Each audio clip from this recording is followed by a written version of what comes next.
Drop it.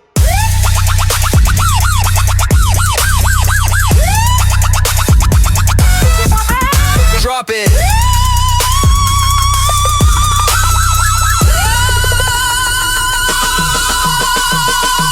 And welcome to the Pops and Drops podcast.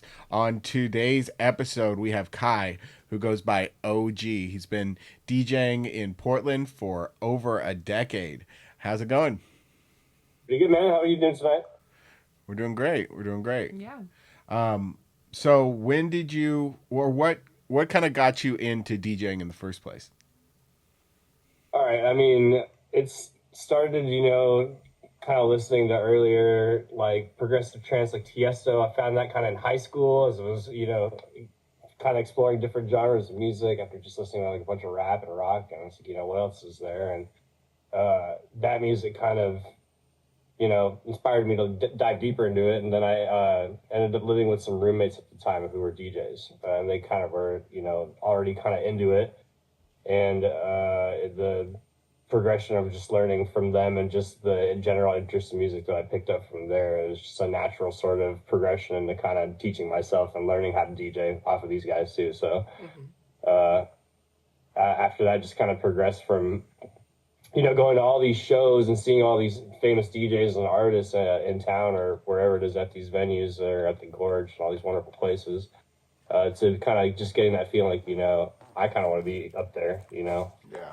It's cool being in the crowd, all these times or whatever. And then there's a certain point where you're just like, I feel like I could do this. And I've always just kind of been that way. So I kind of took that by the horns and, ended up figuring it out. So it's cool. It's a fun hobby. Yeah, Definitely a really fun hobby for sure. Yeah, I have a very similar story. I was in the middle of the crowd at EDC. I mean, I've been making music for a long time, but I was in the middle of the crowd at EDC, and I was like, I need to be up there. I have to be up there. Like, it's awesome being down here, but I gotta be up there. Right, and I mean, back then, I had one of them was kind of doing more of the producing thing. The other one was kind of just, being a DJ and messing around and going and playing at bars and stuff like that. And I had a choice to choose which direction to go, and then for whatever reason, it made more sense to me to learn how to DJ first before I figured out how to produce, because I didn't have any music theory training or I didn't go to school for any formal music sort of thing at all. So that knowledge was kind of limited, but doing all of the DJ stuff with all these guys made a lot more sense. So yeah, I did a lot more of that and got really, really good at becoming a DJ, regardless of what genre it was. But it was more intimidating to me, I guess is the best way to put it. It was a little intimidating since I didn't really have a lot of that prior knowledge that I would think would help with producing. Yeah, absolutely. For sure. But how has your sound kind of evolved since you first started, or have you like focused more on a different genre now than when you first started?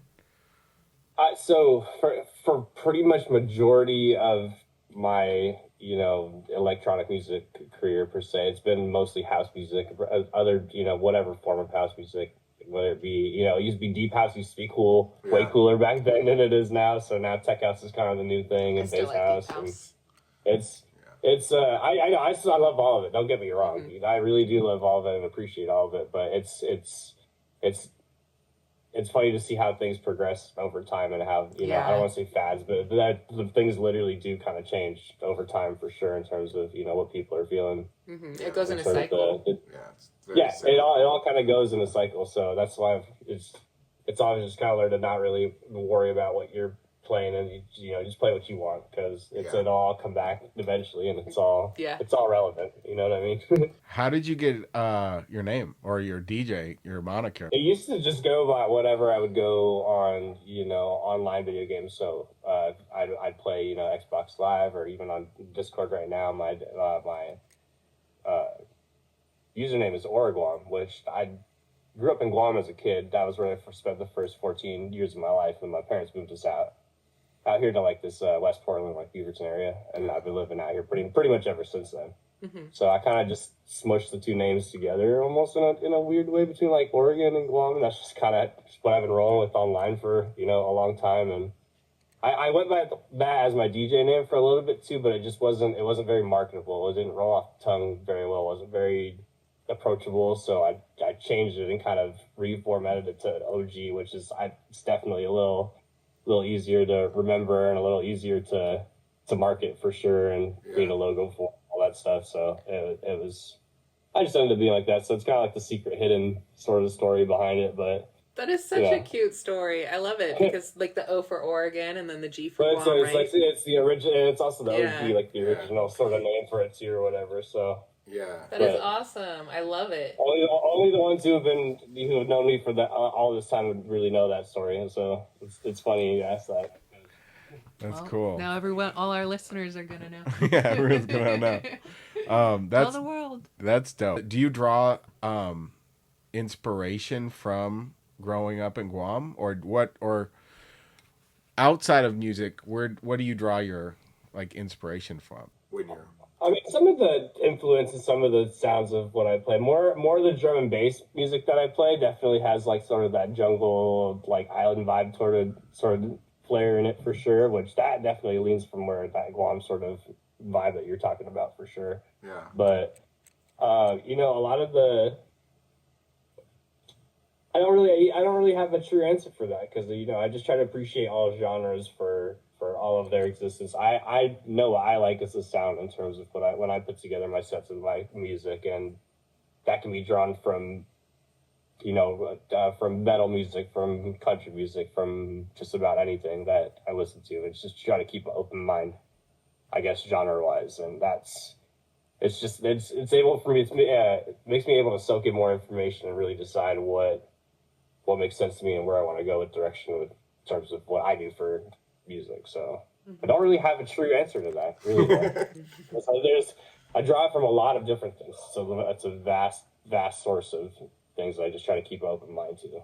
It's not really necessarily one thing that I just draw inspiration from, I guess, if that makes sense. There are artists and there are others and podcasts and mixes that I listen to, you know, for research purposes and just for, you know, my own enjoyment are obviously influential for sure. And all the artists that I've listened to are all these, you know, over this decade of downloading and listening to music and going to shows. It's just the list is endless, honestly. It'd be hard to just make that one sort of, you know, choice, if that makes sense. Yeah, exactly. Yeah. What artists kind of like do you resonate with? So, I mean, nowadays I'm really liking kind of like the stuff that's coming out of like Medusa's label. I can't remember the name of it, but that kind of sort of really clubby, like tech housey sort of synth, club synth type stuff or whatever. I've been really liking that stuff a lot lately, but all the bass house music and tech house music that I've been collecting over the years is just kind of flows with that sort of. That's what's kind of going on in the tech house scene right now. So I've been really liking, you know, putting together these sets, because it's just there's a lot of music out there right now that to choose from that I can put out. I've always made it a point to never repeat a song in any of the sets that I've made. Oh, wow. So it's always. That's impressive. All the stuff that I've recorded on mixes or on SoundCloud, you won't find a song that's going to be in the same mix as another one. It's always going to be completely different tracks every time. That's something I've always done. That's really cool. Yeah, that's dope. And the thing is, like, there's so much music out there that forces you to be fresh too, and like constantly create dive, you know. I have a problem. Yeah, I have a problem. There's a lot of music. There's a lot of how many flash drives do you have? Disgusting. I mean, there's just one. Thankfully, memory's cheap now, so you can get, you know, a 1 terabyte, 2 terabyte flash drive just full of music. That'll take you your entire lifetime to fill up. But there is a good solid chunk of, you know, there are several hundred gigabytes of music that I've just been collecting over the years from since I started doing this, and you don't have amazing because you don't have a backup. No, I do have a backup. I do have a backup flash drive. All this stuff gets backed up onto a similar flash drive, like probably every couple weeks, or every time I do, like, you know, a major like downloading session of music and stuff like that. Then I'll I'll throw it on the other one and back it up real quick. But nice. It's a lot. It's too much cloud storage for me to pay for. I might as well just have a separate. It's a lot. It's a lot. It is this eye-watering amount of music from not just house music either. It's just a lot of stuff from just been collecting over the years. So, but Is there any artist that you saw live that really like hit you, or a show that's like super memorable to you? I mean, one of the first shows that I could ever remember that I was just like, I need to be up there. Pretty much, it was probably about 12 years ago, and I went to go see. It was Porter Robinson. This was back when he was still doing kind of his electro house thing, and not really like the kind of more stuff after he did. Oh my gosh, I can't remember the name of the album where everything kind of went a different direction. But Yeah. awesome music. But it was totally not what he was doing. It was Porter Robinson and Liquid Stranger and a couple other people, and it was just there was just a lot of diversity in the music being played that night, and it's just new. It was just a really new experience to me too. Yeah. Coming out of high school and stuff, I didn't really go to college or have any plans directly right after high school, so I kind of just was just having fun and just doing whatever we wanted to do for a minute there. Yeah. Kind of enjoying life for what it was, and I was going to a lot of raves. That is an amazing first show, Liquid Stranger. He's my favorite. Yeah, it was. That was. Let's see, that was so different back then too. When it was Liquid Stranger and Downlink and Datsik and all these guys were all on the same recording label back then, and it was. That was another show I remember going to too. It was a Datsik Downlink type show as well at one of those Red Cube type warehouse events or whatever, and that was an insane amount of fun. Just like mud pit in the outside section, just crazy madness. But it's you almost have to experience events like that for it to just make sense. You know what I mean? You got to be there to believe it, and you got to experience something like that to really just get a little bit more primal. Understand why people actually even seek that out on on any basis, because it's a lot of fun for sure. Mm-hmm. What about shows you've done? Have you had like a most memorable show that you were a part of? Let's see. There was one time I opened for Bonnie and Clyde at 45 East. Nice. They're awesome.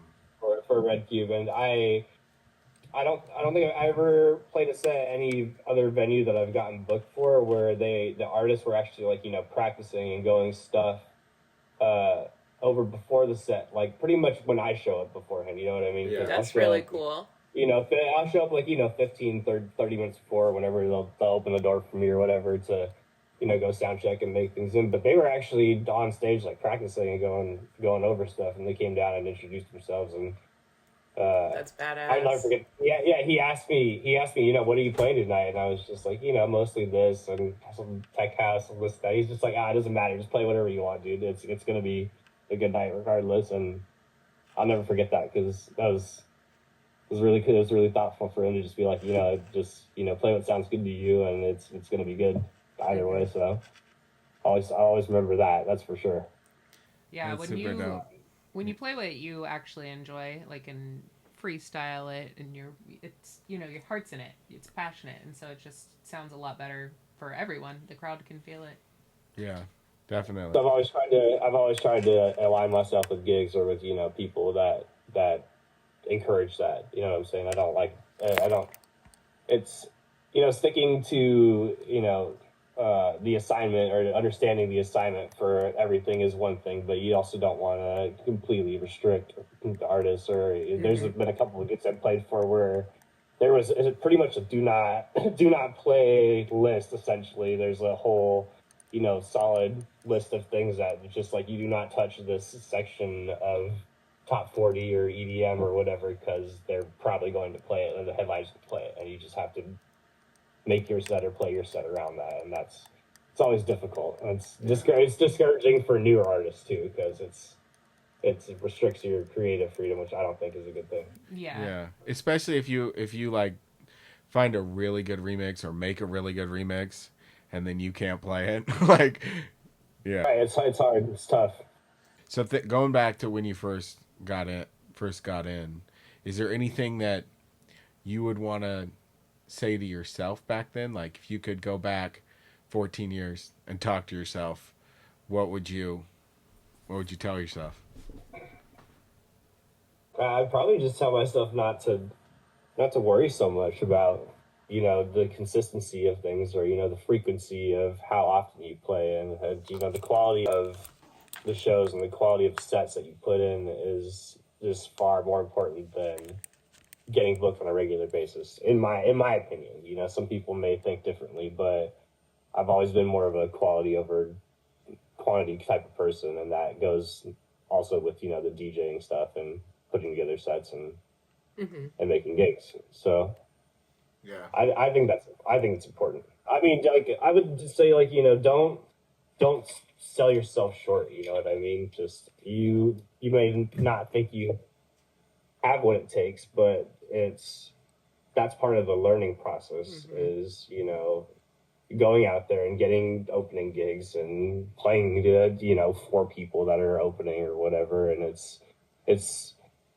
I wouldn't think about it as, you know, as the struggling to get there, but it's more about just growing yourself. And I wouldn't worry so much about all of, you know, the other external pressures and popularity contests and, you know, type of stuff or whatever going on, because it'll get to your head fast and it'll burn you out. Yeah.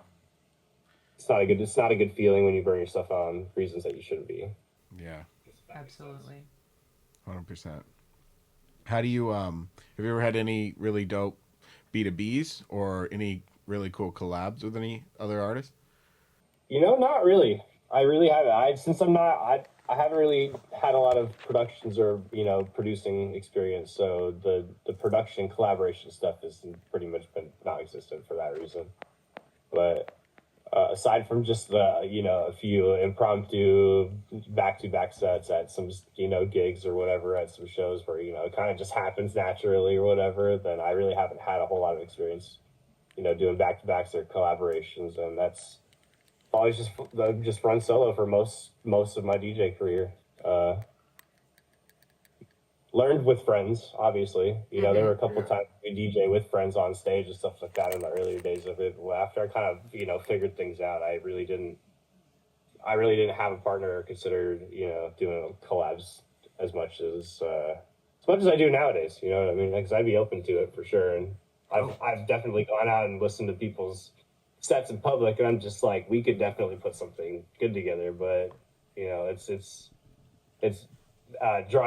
making that connection together, and, you know, trying to get the social part of it together, because you gotta click, you know, socially too. As long as you have the same taste in music, but if you don't really vibe, you know, socially or the same way on stage, it's not really gonna work out so well. I would think, at least. Yeah, absolutely. Yeah, you gotta be vibing.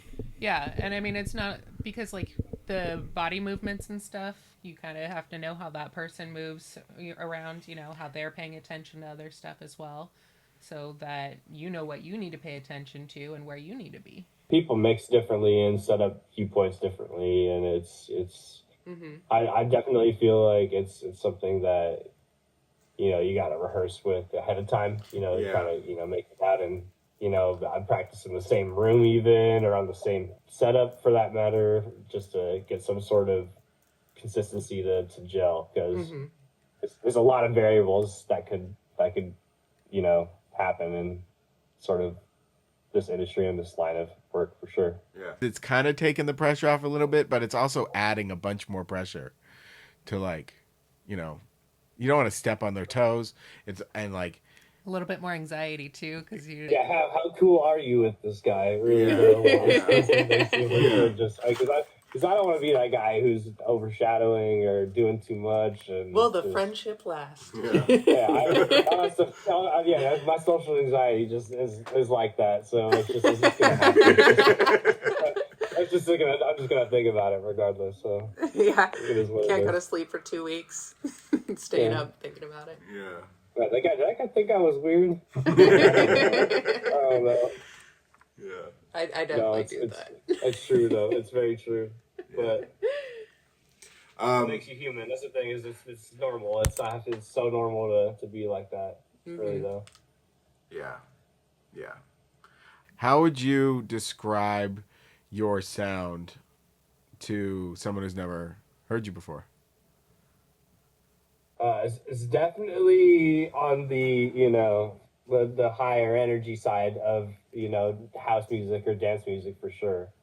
At least if you let me play what I want as the real preference on, the kind of the music of the tech house that I like, it's definitely going to be that high energy, fast paced tech house that's going to get you moving for sure. But it's also, I don't know. I like the way I mix is just in a way that it all kind of, it's not, you're not dancing for too long. You're not waiting around for too long. I feel like I paid a lot of attention in the spacing and the timing and the breaks and, making sure vocals are making sense and sets are all keyed out. There's a lot of fine, details to a lot of the stuff that makes it arguably take a lot longer than it should for sure. But I'm just a perfectionist really at heart. And it's just, that's what it's going to take for me to actually be okay with, going and playing out something in public. But it probably makes things take way longer for sure though than it should. I'm going to go over the set, a couple more times before I go over some of this music and stuff. And by the time I'll wake up on Thursday, I'll get there and it'll be like, can I change this? Do I need to change this? And I have to fight with myself to just leave it alone and just tell myself that it's fine, that it's okay, and that it sounds good because I've gone over it already 10 times and I'm sure it's great. But do you have the mindset of it can always be better sort of thing? Yeah, that's just it. As I feel like it can always be better. I just need more time. If I just had more time, it could always be better. And it's always been like that. Always. Not even just with DJing, it's with everything, legitimately everything. So do you have when you're building your sets and getting ready, do you have a goal or a message that you're trying to portray? Or what's the overall vibe that you want the audience to experience? I just want it so that when you're out, on the dance floor, at the club, having a good time, that should just be the one place where you shouldn't just have to worry about any of the crap going on anywhere else in the world. That should be the one safe place where it doesn't matter what you look like or who you prefer, to have relations with, or none of that should matter when you're out on the dance floor, in my opinion. So it's really just making sure that everybody has a safe, respectful place to have fun and not worry about stuff. Yeah, that's just it. That's really it. So you kind of want the rest of the world and the rest of the problems to melt away and just be present when you're playing. Right. Yeah. Right. Awesome. That's just it. Just that's all it is. It's simple. Yeah. Yeah. There's it's you're only going out for a little bit. It's just a little bit of time that you can just use to enjoy yourself and just not worry about whatever life can be stressing you about. You need time to yourself. You need some fun. Yeah. In whatever way that is fun to you, even if it's not dancing. You need some sort of release to sort of stabilize yourself from everything going on out there in your life. For sure, it's important. That's one of the things that we're really excited about with the opportunity at Back to Earth. They are an all-inclusive bar. So it's really cool. Very, very cool. I mean, a lot of places you would, you would think would be an all-inclusive, but, this place actually advertises all-inclusive. They are heart and soul about it. Yeah. So that's really exciting. And it's gorgeous venue. I think it's really important. Yeah. Yes. I think it's very, very important. I think it's the right thing. That's the thing. I don't think anybody should be excluded from being able to enjoy themselves, in my opinion. So, for any reason at all. Kind of like the gatekeeping in the industry too. They kind of prevent you from coming up. Yep. It's hard. There's a lot. The market's saturated. That's true. There's a lot of faces. There's a lot of people, and you got to do a lot to make sure that you stand out nowadays and that you are you stay relevant. Yeah, I'm really looking forward to hearing your set, man. Yeah, I'm excited. Yeah. I'm really excited. It's been a while since I've had the time to go out and put together a set and go out and play it. So I'm excited that you guys are having me out, because it's gonna be so good. It's gonna be a blast. it's been such a crazy work, season for me this summer and this fall, and it was really, really hard for me to find time on weekends and I work service industry and hospitality. Oh, okay, so yeah. It's really hard for me to Super find busy. time on weekends sometimes when it's really busy, because it's hard. It's hard to sacrifice money for, I like, don't get me wrong, DJing's fun, and I like to DJ and, express myself, and because I don't really have any other form of creative expression, so that's kind of my outlet right there. But it doesn't quite pay the bills like the day job does, and that's just the reality of it sometimes. So, but it's about work-life balance. That's what's been tough for me this year, and I think that's kind of the goal to work on going forward for this next year, is to try to find that work-life balance between all the stuff I want to have fun with and enjoy myself with, and being able to still pay the bills and get stuff done and keep health insurance and all that good stuff. Health insurance is important. Nowadays. Yeah. Easier said than done, unfortunately. I know. It's so a crazy world we live in right now. And it's hard. It's just hard. Yeah. Do you have any other like cool shows or projects coming up? I honestly no. Like I would love to say that I do, but I don't have anything down the pipeline, man. I've got a couple mixes that I want to release. My last one that I released was a exclusive mix for Astral Radio. It was a D&B mix, and I had a lot of fun putting together drum and bass mixes lately. That's kind of a newer sort of genre or hobby, but it's a lot of fun, and I enjoy mixing it a lot. It's a lot of fun to mix. It's a lot more diverse than house music can be sometimes. Yes, but that is my true love lies with house music, though, and for anybody who's watching here, I'd love to play anywhere. It's hard nowadays. Like like I was saying with the work schedule, it's the more advanced notice is better, with the better, I guess. Yeah. Just because, especially around the holiday season too, it's so demanding for sure. So well, where can everybody find your mixes? Is it SoundCloud and SoundCloud? Yeah, SoundCloud for sure. That's where all the mixes are posted right now. I don't really have, like I said, any original productions. That's definitely a goal for this next year too, is to kind of start figuring that out too. And as the season gets, slower after the holiday season, for me, I'll have a lot more time to kind of reassess everything and decide what I want to do with sort of the projects to start with the year and stuff like that. But is your just try to.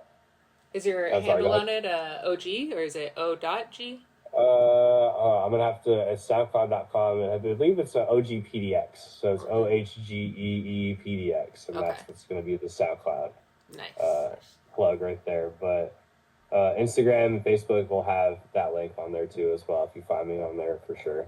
Cool. I try to keep the pages updated with the layest mixes too, for sure. But man, it's just finding time for a lot of this stuff and social media stuff. It's just been so hard for me lately. Yeah, I hate it. I'm so it's a lot. That's another thing that I would tell my future, my past self too. It's just like, be prepared for the amount of time that you're gonna invest into social media, and even just preparation for stuff alone is just.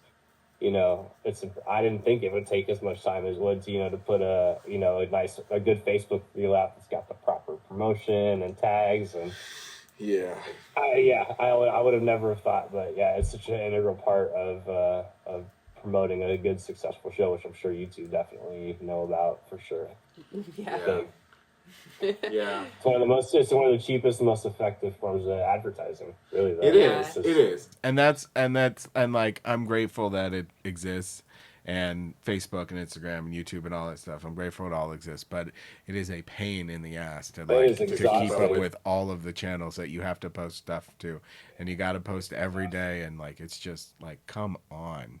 That's why I put my phone away. If you figure out how to clone somebody, y'all let me know, because right. I will be your first investor, for sure. Cause before getting into this whole promotional thing, like the only person that I would ever get Facebook messages from is Chance, because we send each other, like, you know, the reels and stuff. Right.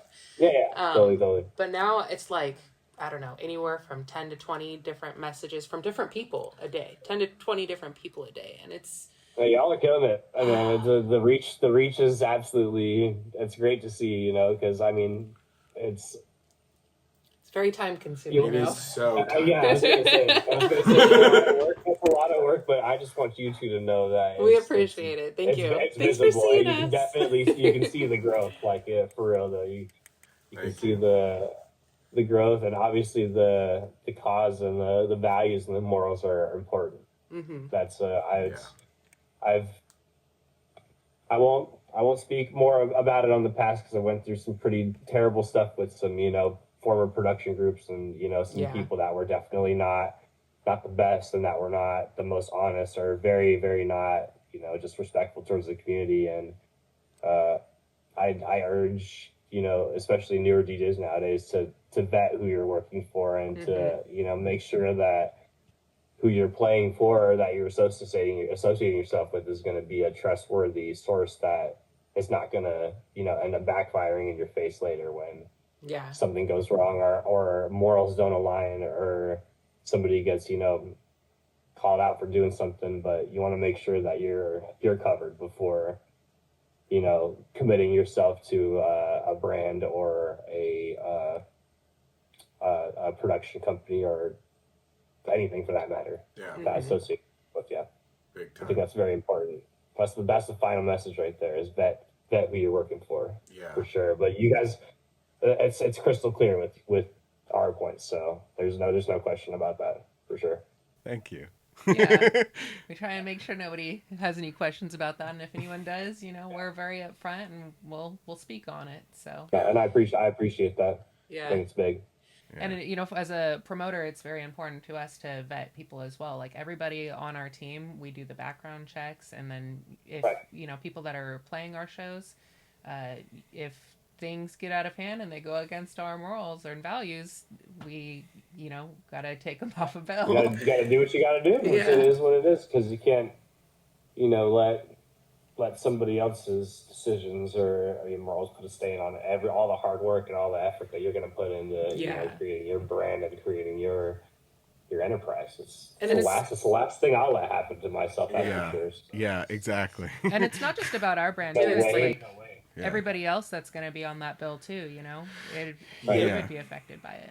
Yeah, and everyone who's associated with you, and you know.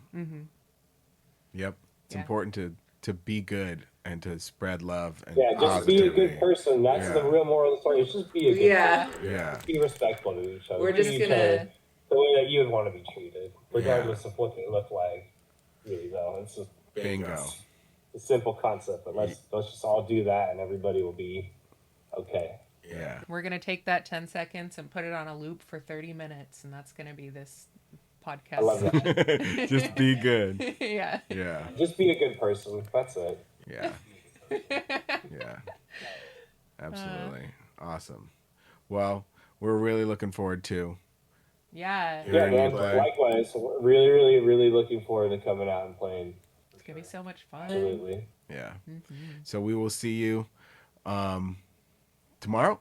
2 days? When are we recording? Today's Tuesday, so it's Thursday. 2 days. 2 days. For people are going to be listening to this different in like a year, or in a week, or tomorrow, or next week, or whenever. But we're doing a show in 2 days. 2 days though. We're doing it. Yeah. We're gonna be there. I'm excited. At Jungle Bar. Yep. If you're listening to this before November 20th, 2025, be there. Yeah, be at Jungle Bar. Happening Thursday. It's going down. Yeah. Awesome. Well, thank you for being on the pod. Yeah, man. Thanks for having me, y'all. Appreciate it. Yeah. So good. See ya. Oh, my little hot hands.